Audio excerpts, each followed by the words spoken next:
So what are the husband rights? Number one, she must obey him as long as he does not order her to sin. And obedience in Arabic is always specified bil ma'roof, in kindness and in decent manner. What is ma'roof? So the husband is not Simon. Simon says, stand on one leg for half an hour. So he comes home and says, don't speak. Just stand on one leg for 1 hour, half an hour. And she says, Wallah, Allah, I have to obey him. No, you don't have to. This is not ma'roof. This is not in kindness and decent manner. So when should I obey him? You must obey him when it is related to his rights. For example, he loves long hair. You want to cut your hair very short. Haram. Why? It's my hair. Yes, but he's your husband. And you are obliged to look good for him. He says, I don't want you to eat onions or garlics. Why? You know why. But if he says to you, I don't want you to eat apples, are you obliged to obey him? No. You can eat apples, you can eat oranges.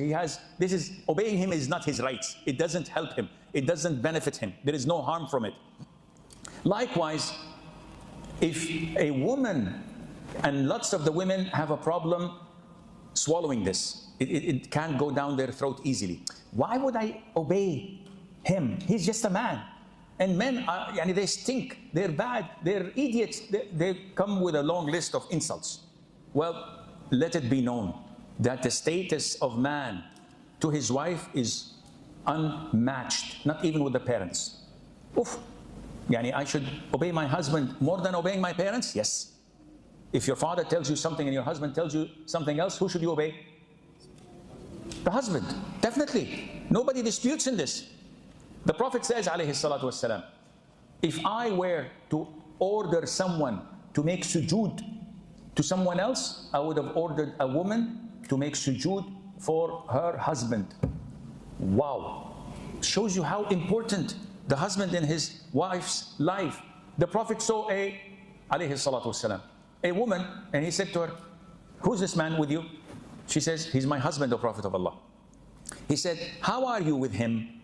She said, I try my level best to obey him and make him happy. So the Prophet said, well, be careful. He's your Jannah or your hellfire. Whoa. This is from the Prophet straight. He, if you make him happy and satisfied and you obey him, will be your Jannah. But if you don't, he will be your hellfire. He will make you go to hellfire on the day of judgment. And we have less than 10 minutes, correct? So I'll wrap it up because I have so many things. I wrote this while remembering my wife. So that's why it's too long. Number two, one of the husband's rights, important rights, is to protect your honor. And this is what real Muslim women do. They protect your honor. She would never cheat on you or disgrace you or bring anything that would tarnish your honor. And she would protect and safekeep your wealth and your children.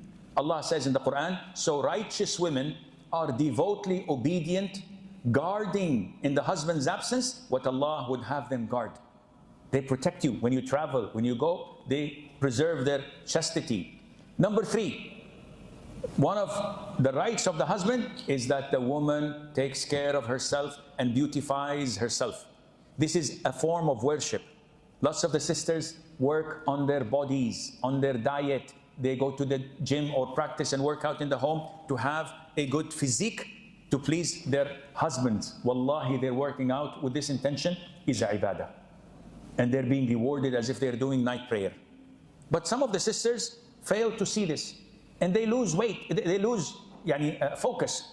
So many sisters come in the counseling sessions and Sheikh, my husband is always criticizing my weight and he's doing this, he's doing that, and I can't stand that anymore. I said, okay, how much do you weigh? She says, only 110 kg. What? Is he married to an 18-wheeler? 110 kg? That's a lot of weight. And how tall are you? She said, 158 centimeters, almost 5 foot. That's a lot of weight. You let yourself go. Okay, sometimes you're lost in life, too many kids, working in the house. But now, this is a fork of the road. The husband, I sit with him and I speak to him. I said, Sheikh, I can't. Seriously, I can't. I tried my level best. She's a good woman. I love the life we had together, the children, but I can't. This is not in my hand. So what should we say? Either he goes to haram or gets married again. Third option, take care of your body and hit the gym. So this is in your hand. You have to take care of yourself, and this is a form of worship. Number 4, women must stay home. Allah mentioned in the beautiful verse number 33, surah number 33. Yani this is a perfect number, 3333. You will never forget this. What does Allah say in this ayah? وَقَرْنَ فِي بُيُوتِكُنْ. Allah is addressing the mothers of the believers, the wives of the Prophet, where He says, subhanahu wa ta'ala, and abide in your houses and do not display yourselves as was the display of the former times of Jahiliyyah. Allah says, abide in your homes. So you may go out when needed. When your husband allows you to do so, no problem. But as we see women nowadays having their own cars, and every day they have to at least go 2-3 times. Where? Well, I'm fed up. I just want to go and drive around. This is not Islamic. I said, Sheikh, why? I said, because Allah told them to stay home. You want to go and buy something from the grocery shop that is needed? No problem. You want to go and visit your mom and He allows you? No problem. But just to go and be on the road. And some of the brothers called me, Sheikh, my wife left yesterday after bickering and fighting at 2 a.m. and she came only the following day. Where was she? I don't know. She even disabled the tracking device on her mobile, so I don't know where she is. And she blocked me. What kind of a wife is this? Are you a real man? One of the brothers said, my wife left home for 4 days. She checked into a hotel, and I don't know what was happening. For 4 days. Yeah, who's the man? Who's wearing the pants? He said, she is. Okay, I'm sorry. I even asked. No, there is red lines that cannot be crossed. Number 5, she should not allow anyone to enter your home without your permission. Usually normal men have no problems. I have no problem at all, whomever goes into my house. My wife doesn't call me, says, I want to bring a friend, I have visitors. No, this is normal, 99.9%. Even going out, my wife has an open permission. I come home, she's not home. I give her a call, Assalamu alaikum, where are you? Well, I left to my mom's house. We're having a dinner and I'll come back at 9 o'clock. No problem. I'm easy. But it is the man's right to demand, no, you don't leave without telling me.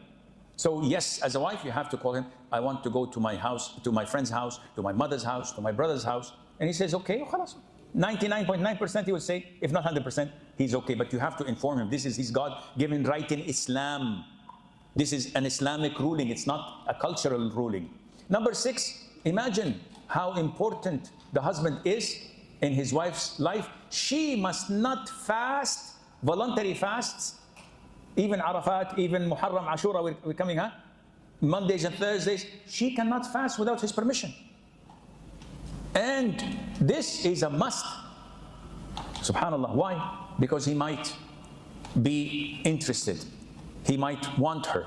And it is his God-given right. The Prophet says, it is not permissible for a woman to fast while her husband is present except with his permission. And she is not allowed to allow anyone in his house except with his permission. Authentic hadith. Some people say you have a blatant, an open check. You can fast whenever you want. Especially when they're my age. Please fast. For God's sake, do whatever you want. But some people know. It's your God-given right. You're the husband. She has to seek your permission. Number 7, she's obliged to be content with whatever little you provide, if this is your ability. Some women demand financial status. You have to change the living room. We want to change the furniture. We want to go every year for holiday. We want this, we want that. No, Allah says, let a man of wealth spend from his wealth, and he whose provision is restricted, let him spend from what Allah has given him. This is your ability, akhi.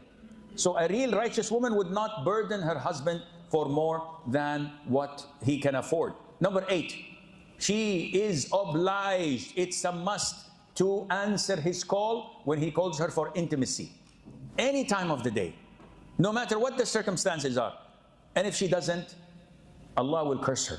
The Prophet says, when a woman goes to bed abandoning her husband's right of intimacy, the angels curse her until she comes back. And when the angels curse, do you think Allah will respond or not? Of course. It's a serious thing. Yes, if there is hardship, if there is harm, if she's sick, if she's unable, yes, she has a legitimate excuse. But what is your excuse? Well, I don't feel like it. Yesterday I told him, take me to my father's house to visit. He refused, so I'm punishing him. Khalas, get ready for the curses of the angels. Number 9, to take care of upbringing his children. And this is the main reason, one of the main reasons of a man marrying. When you marry so that your wife would take care of your children and teach them Islam, teach them Qur'an, teach them prayer, because you're out there trying to make a living and secure their future. You can't be as well teaching them. So she has to take care of this. Number 10, she has to take care of treating his guests, his parents, his relatives in a nice way, because she is my representative. I know people, wallahi, they come to me and say, Shaykh, my wife seriously embarrasses me. I says, how? He says, wallahi, when guests come to my home, she treats them like royalty. She brings them food, she brings them things, she cleans the house, she puts perfume, air conditioning. I feel that she's overdoing it. And when I talk to her, she says, they are your guests. I would never allow anyone to speak this little against you. So he is so embarrassed, but doesn't know how to reciprocate. What can I do for this woman? Wallahi, akhi, this is a jewel. This is a priceless jewel that Allah has given you. What are you going to do? This what defines you. You have to thank her. You have to show her appreciation. Because hal jaza'ul ihsan illa al-ihsan. When someone does good to you, what is the reward? Reciprocate, ya akhi. Number 11, it is her God-given duty, an obligation, that she keeps the husband's secrets intact. Unfortunately, there's a breach in both husbands and wife. The husband is not a real man. He goes to his mother. He goes to his siblings. My wife did this, my wife did that. He complains like a little girl. And some of them even go further to share haram things. A wife called me the other day complaining that her husband shows her pictures to his brothers. She says, I'm sitting with him, and while talking with his siblings, he puts the camera and he shows them while I'm sitting in indecent clothes. And when I speak to him, he said, this is okay, they're my brothers, they're my cousins. Such a man is not a man, he's male. And this is what is known in the hadith as ad-dayyuth, who allows this to happen. Women do the same. Oh, my husband did this, my husband did that, he was intimate with me there and here, and this is all haram. What happens in Vegas, stays in Vegas. What happens in the bedroom, stays in the bedroom. Don't go leak things. And the moment you go and do the cardinal sin, which is when you go and complain to your mother. Oh, mother, my wife, we had a fight and she did not cook me dinner. And I left and I slept hungry. How would your mother feel? Stabbed in the heart with a dagger. So you come tomorrow with your wife, hugging her, kissing her. Oh, mom, wallahi, this is the most beloved person on earth. You kissed and made up, khalas. You forgot what happened yesterday. She is my love. Would your mother forgive? 10 years. Your mother will never forget. You caused my son to go to bed hungry. I will never forgive you. The same thing when you go to your parents and tell them, they're eager, they're willing to delay Asha. So you're also making the mistakes when you go to your parents as a wife and say, my husband did this, my husband did that. They will never forgive and they will never forget. No matter what happens, don't leak or complain unless you're going for divorce. Khalas. We've reached the end of the race.